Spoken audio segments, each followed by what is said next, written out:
Edward Courtenay, the 12th Earl of Devonshire, often walked a fine line between loyalty to the crown and treason.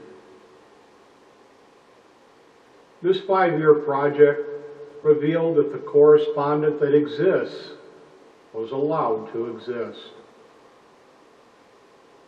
There were often gaps encountered in his letters, while others alluded to letters that should have been there, but were not. A large collection of his letters was confiscated after his death by the Council of Ten in Venice.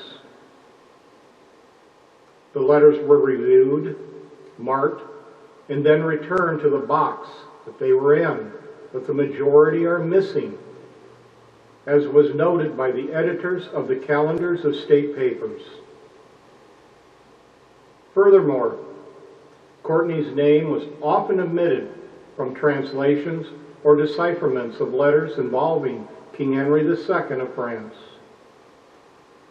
The French would most certainly have wanted to review these letters before England received them. Courtenay is often absent from biographies on subject from the period. When he is mentioned, he is described as a bumbling buffoon, ignorant, dull-witted, or rash.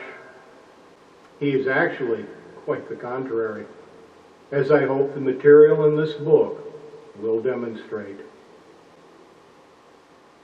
Sometimes referred to as the White Rose, because he was the last descendant of the Plantagenets through his grandmother Catherine, daughter of King Edward IV, which ensured him a place in the order of succession to the crown, though rather distant.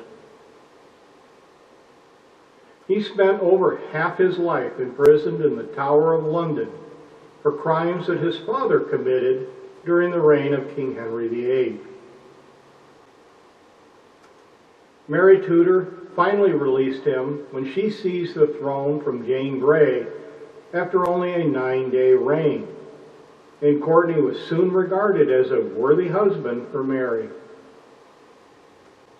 After repeatedly rejecting all advances of marriage to Mary and showing no interest in this prospect of being king, it was decided that he could then marry Elizabeth, who was next in the order of succession to the crown, but Courtenay had not been interested in that prospect either. Mary then announced her choice for a husband was Prince Philip of Spain. This was not a popular choice with many in the realm, and led to the Wyatt Rebellion, in which Mary was almost removed from the throne by force, where Courtenay and Elizabeth were to reign in her place. Courtenay was again imprisoned, but based only on suspicion, as any evidence that could be used against him was altered or destroyed. Detect a pattern here?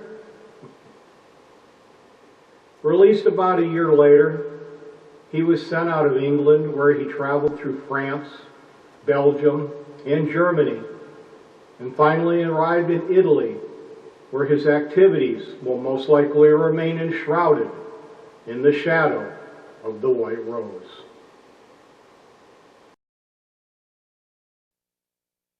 James D. Taylor Jr. is a well-published author and historian and an independent research scholar with an academic press in New York. Furthermore, he was recently awarded an associated fellowship with the Royal Historical Society at University College London for his contributions to early English literature.